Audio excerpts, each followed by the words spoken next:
dikorbankan. Ternyata salah, maka bisa jadi kita Ada menolak hal-hal fatwa yang harus tersebut. diyakini. Harapan kita Standar pengambilan keputusan bisa menerima fatwa Ahlussunnah wal Jamaah. Mekanisme pengeluaran sebuah fatwa dimulai dari adanya masukan-masukan.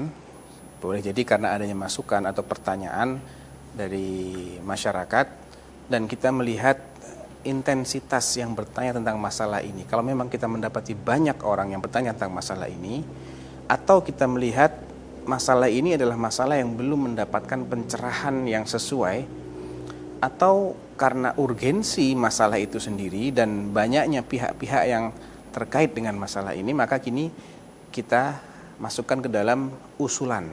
Ya, kita cantumkan usulan-usulan masalah yang perlu kita bahas.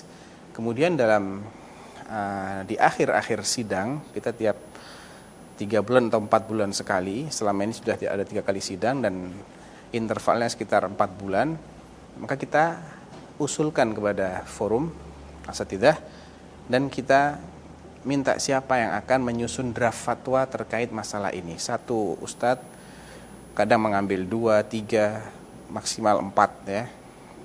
Dalam kurun 3-4 bulan atau mungkin lebih, mereka akan menyiapkan pembahasan ilmiah tertulis untuk kemudian didiskusikan dalam sidang yang akan datang. Dan tentunya ada acuan umum lah ya, rambu-rambu umum walaupun tidak tertulis, ya ini metodologi ilmiah ketika membahas suatu masalah pasti harus menggunakan dalil dimulai dari Al-Quran jika ada, kemudian diiringi dengan sunnah Rasulullah SAW dan tentunya divalidasi, tidak sembarang hadis kita gunakan di sini.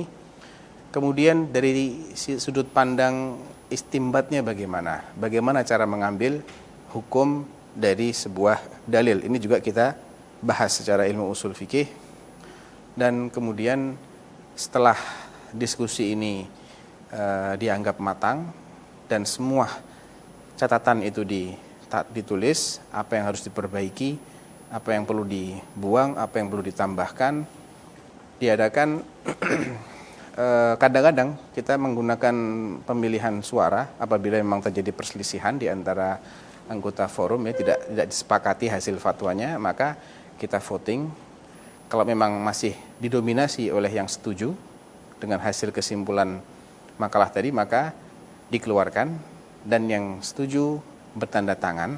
Adapun yang tidak setuju dengan alasan-alasan sendiri, mereka tidak mencantumkan tanda tangannya walaupun namanya masih tercantum dalam draft fatwa tadi.